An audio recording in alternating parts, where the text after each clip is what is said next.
I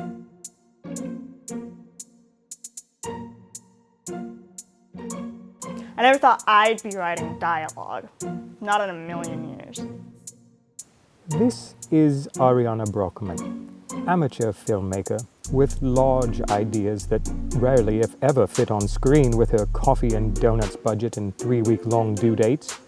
She has just been tasked with making a short film for her final class project.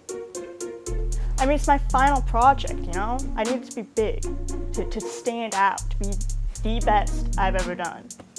And so I was just sitting on set for another production, right? And bouncing ideas off of people like, hey, what do you think about this? What do you think of that? Bounce, bounce, bounce, bounce. You know, trying to come up with something that would fit within 5 minutes. You know, and that's when the story came to me. Her story turns out to be a World War II historical fantasy epic, which would pull on the heartstrings of viewers on the scale of the Titanic. And be told entirely through a radio conversation because, well, you cannot pay for World War II sets with any combination of coffee or donuts.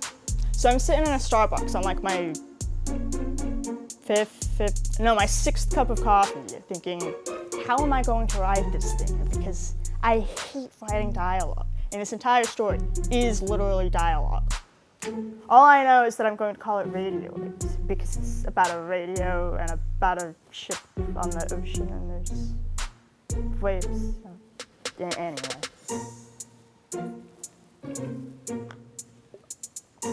So when I was writing this, I needed a ship to base it off of, and I didn't want to just make one up. So, as all good researchers do, our filmmaker turned to Wikipedia.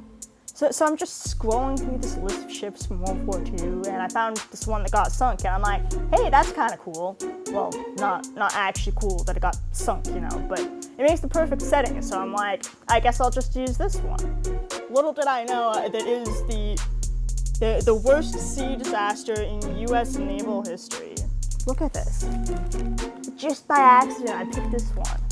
With pre-production finished, the filmmaker turns to other important matters, like casting, for instance.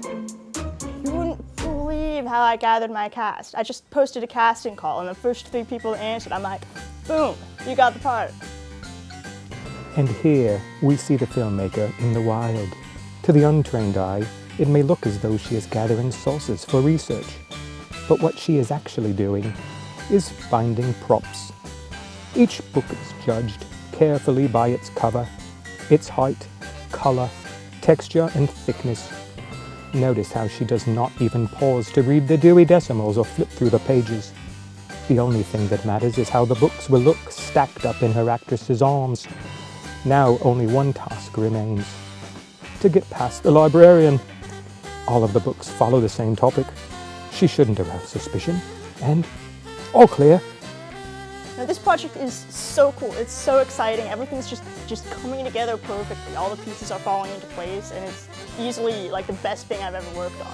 Now, all I have left to do is figure out the entire production schedule and make sure it's shot before it's due.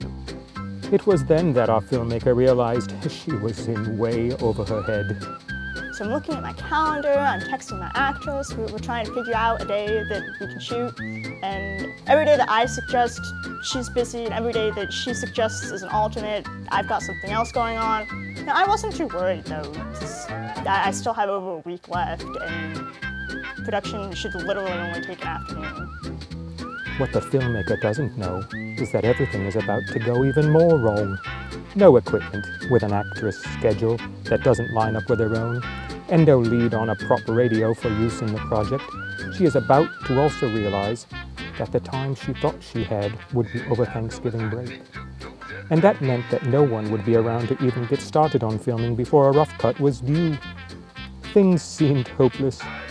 She decides that there is no other choice but to change plans completely. This was that change of plan. Well, I think it's a bit of a blessing in disguise, really. So maybe I can't finish it for class, but that doesn't mean that I won't finish it ever.